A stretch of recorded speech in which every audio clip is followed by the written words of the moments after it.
With the real flow, signing out ES News, Ande Emilio, NY.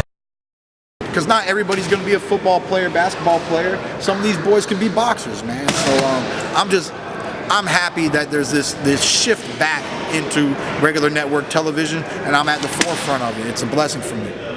We're in Brooklyn. I gotta ask, I've heard you reference this before, that Mike Tyson is your favorite fighter. Just wondering if you ever took anything out of the Mike Tyson handbook and, added that to your style when you were coming up. Oh yeah, we went for the kill, man, back in the day in the amateurs, man. I mean, I barely even knew how to throw a jab. I was just measuring with that thing. It was just my measure stick, so that I can come with these left hook, right hooks all day, man. Tyson, is famous for saying, everybody has a game plan until they get hit, right?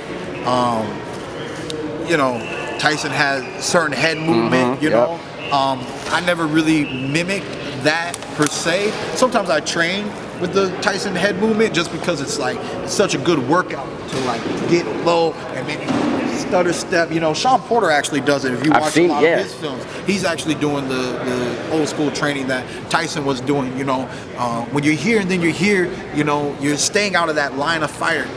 When fighters are just standing up like this, you're walking in a straight line. I can close my eyes, bend here, but put my arm out straight. Your head's gonna be here. And that's what my trainer used to always say when fighters stood too straight up and they don't have any head movement, they're not breaking out of the line of fire. He used to say a blind man can hit you. So I mean, I like to look and take.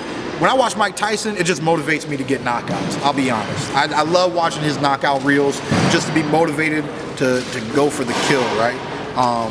Otherwise, during the during the Soto Cross fight, I was actually watching film on Muhammad Ali, right? And I wanted to take one method that you don't see that often, and that's the triple jab, okay? So I knew Cross was gonna be moving forward, and just to stay busy but not have to use too much energy, I can be popping the triple jab and circling on the outside, okay? Some people call it the circle jab, and I call it the triple jab, right? So my favorite part about that fight is during one of the highlight reels, they show my jab, but they're showing it in slow-mo, and the commentators are talking about it, and they go, there's Thurman with a double jab, and when he finishes his second, here comes the next one, he goes, oh wait, a triple jab, and I'm like, that's right, Doctor. That was a triple jab technique, not a double jab technique, and I did work on that in training camp, that was one thing I wanted to add. I like to add certain things. Sometimes I'll just say to myself, I want to be more accurate with my straight right hand, or pretty soon I think we're going to go back down to getting that good body work in, because I noticed that I land some good body shots on Shawn. I think he took them well, but I think they did more damage than him and I really knew, you know what I mean? He probably knew, but he had a poker face, but I couldn't tell as much, but I did land solid blows, and I need to just know, look, your punches aren't soft. These are tough fighters. They can take it, but they're not going to take many. Of course. If you up your rate, then you might be able to break down fighters in a different way. So we'll see, man. Every training camp, I like to just pick one technique, one boxing technique. I want more of this, and I make it happen. That Shawn fight, man, because you mentioned it, was it like being in there with a mini Mike Tyson a little bit? Seeing those looks and that head movement and getting so low? How is it to hit a target that's coming at you so low like that?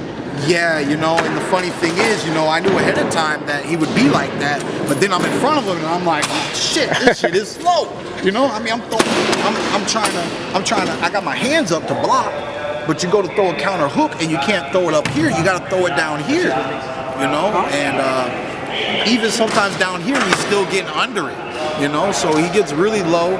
He's really aggressive. When he has you on the ropes, he smothers you, he smothers himself, but he stays working. He stays working. And sometimes it doesn't do much, but then sometimes he gets a right angle, and then boom, now there's some room for a nice attack, and I mean, that was an intense fight. He made me dig and prove to him why I'm champion and why I'm not an easy champion to beat. That's why I'm open to giving him a rematch. It was nominated Fight of the Year, and I believe if we win again, we would have another great performance. So I'm open to do that. But when I step back in the ring next year, it's going to be a comeback fight from the injury. Just trying to have a good camp, and then we're going to take momentum from that camp and give you guys a good fight, whether it be a rematch, whether it be negotiating with another fighter in the top 10. We'll see what actually manifests. So Garcia's supposed to fight Brandon Rios. It's kind of the rumors going around right now. Okay. What do you think about that?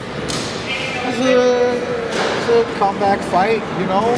He's not champion right now. He's not going to fight a champion right now. You know what I mean? So it's a fight. You know, it's a fight.